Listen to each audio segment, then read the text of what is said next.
That was the C major scale, harmonizing chords. So the significance of that is, if you know this, you start to understand where common chord progressions come from. So if we take a C major scale, which is just C, D, E, F, G, A, B, C. So C is the only scale that has no sharps or flats, right? So really easy to work with. Open position, right around your open C chord, C, D, E, F, G, A, B, C. Okay, so now what I do is I take each note in the scale and we assign it a chord. So we're gonna go C major to D minor, to E minor, to F major, to G major, to A minor, B diminished, and then back to C.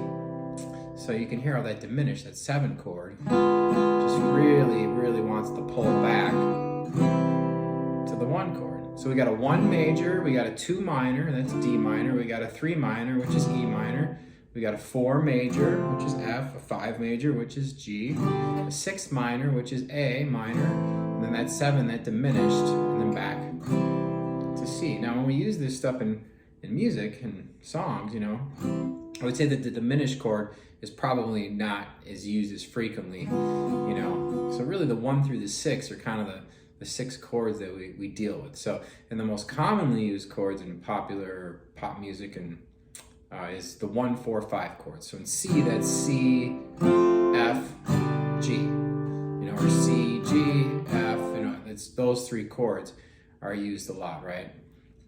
Some other common progressions, the 1, the 6, the 2, the 5, so that's just C, A minor, D minor, G, right? You could do the 1, 6, 4, 5, right?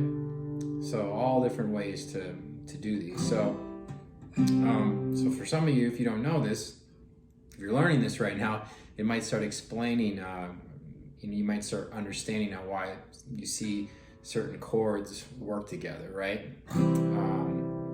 So a song is always in a key, right? So when you understand the key of a song, then you start to understand like what chords work with that key. This helps you learning songs by ear.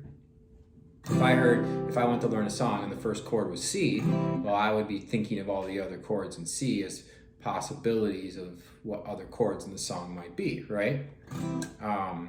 It also helps when you write songs.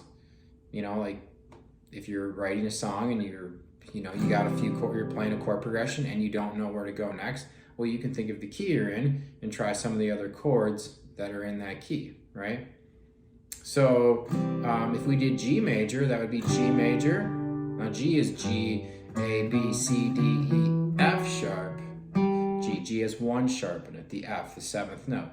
So again, if we just plug in the chords, or the same thing. Remember, the chords go in any key. The chords go major, minor, minor, major, major, minor, diminished. So we think the 1, the 4, and the 5 are major. The 2, the 3, and the 6 are minor. And then that 7 chord is kind of, you could say a little bit of the outlier, is the diminished chord, right? So if we're in G, so G is going to be the 1 major, 2 minor is A minor, the 3 minor is B minor, 4 major C, the 5 major is D, the 6 minor E minor, and then F diminished is F sharp diminished, and then back to G. So we've probably all seen tons of songs that are G, C, D, right? So again, you start to realize why those chords work together, okay? And so before, when I was in C and I said how that diminished chord had a really strong pull back to the 1 chord, well, the 5 chord also too. So in G, the 5 chord is D. And again, that's just the 5th note of the scale. G, A, B, C, D, Do, Re, Mi, Fa, So. And that gives you your G power chord too, right? The root and the 5th. So the 5 chord, you can hear it in G, how the D, you can hear how strong that pull is, right? To take you back home to the 1 chord. So you'll see that in a lot of songs. You'll see that the 5 chord is used to pull you back home to the 1 chord. So another thing you might want to do is let's do this now. Let's hear what each chord sounds like going back to the 1 chord. So we'll just start with the A minor, the 2 chord. So the 2 chord back to the 1 chord G. So what we're trying to hear here is like the amount of resolution that each chord gives off, right? Some are going to be more than others, right? So the A minor, the 2 chord, you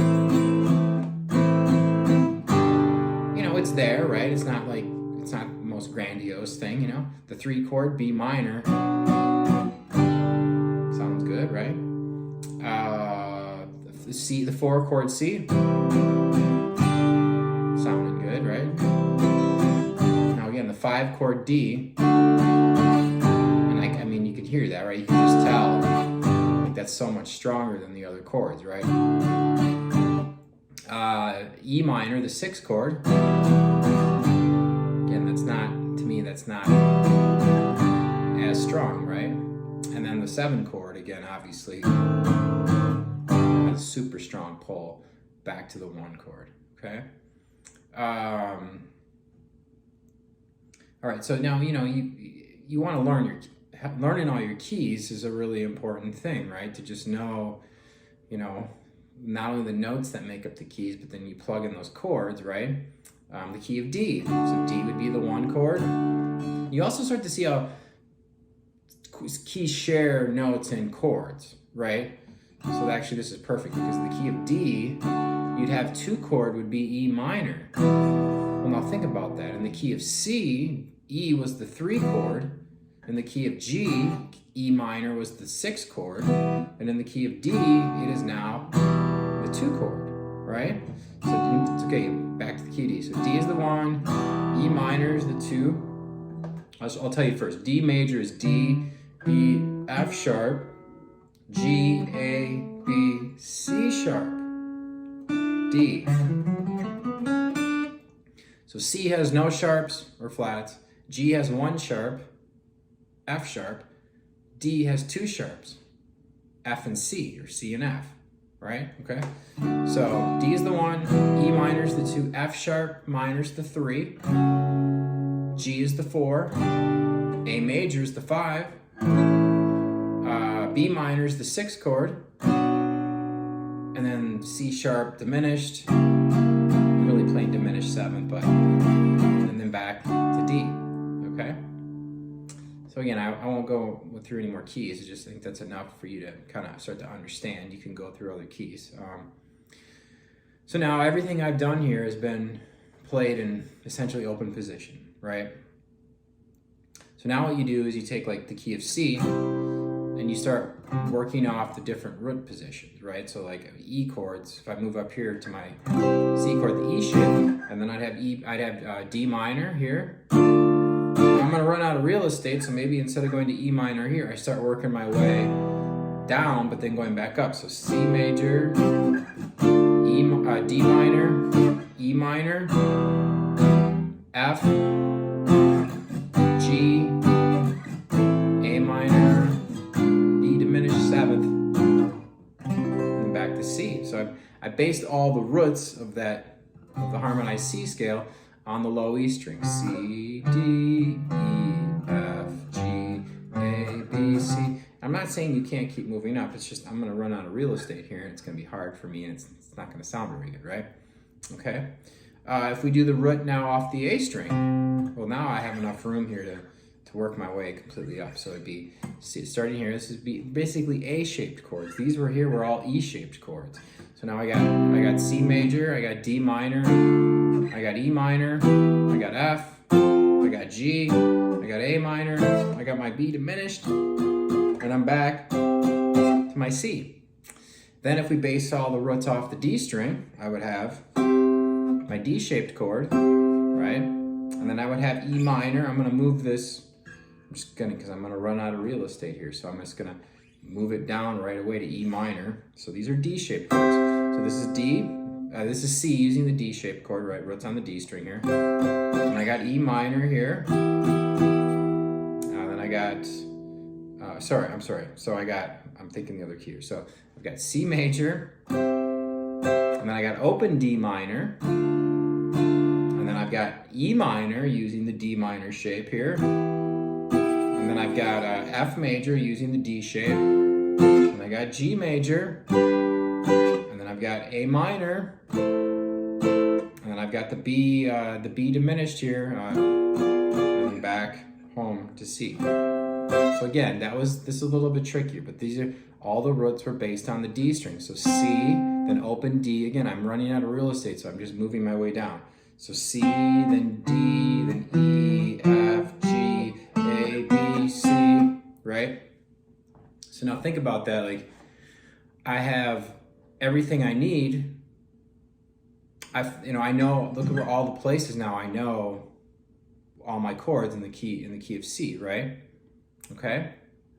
Now there are other things that you can do too. So I won't go through all of these, but I'll just show you one thing here. So let's take I'm working through the cage system now, right? Okay. So if I was to go to my G form, let's say for the key of C, okay? So now in the G form here, I'll have every chord I need in the key of C right out of this form. So C major, D minor, E minor, where am I here? F, G major, A minor, B diminished, and then back to C. So the point of this is that I'm staying centrally located again, essentially like open position, where I'm not doing all these bar chords and jumping all around, right? Okay, so again, there's a lot more going on in the cage system than people realize. Another thing I could do is break down all of the big chords into triads, and then I could harmonize the scale, right? Moving up the neck in just 3 strings, right?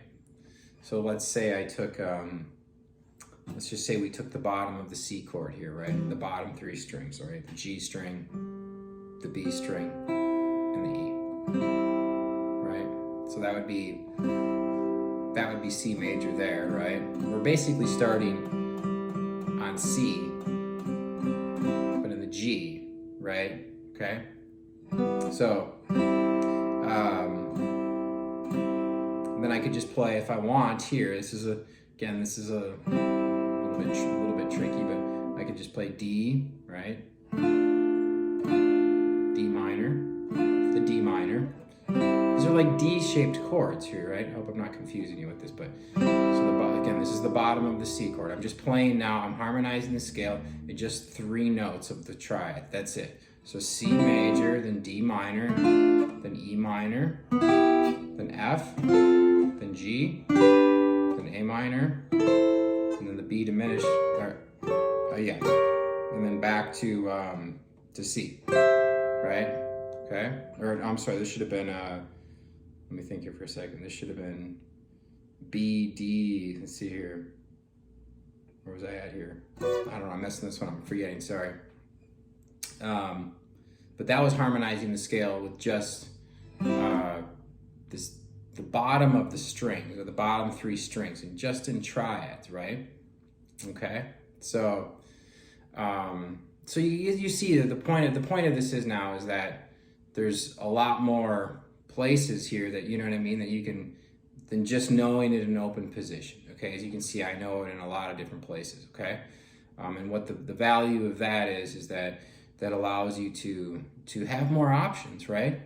And sometimes when you're learning a song, you can tell that, like, you know, you may hear the song by ear and be like, okay, yeah, that's a C chord, but it doesn't sound like the right voicing to me, right? And you may realize that, like, oh man, they're all the way up here playing that C voicing. Maybe they're just playing a little triad. Maybe it's just that. Maybe it's just that. Maybe it's just that, right?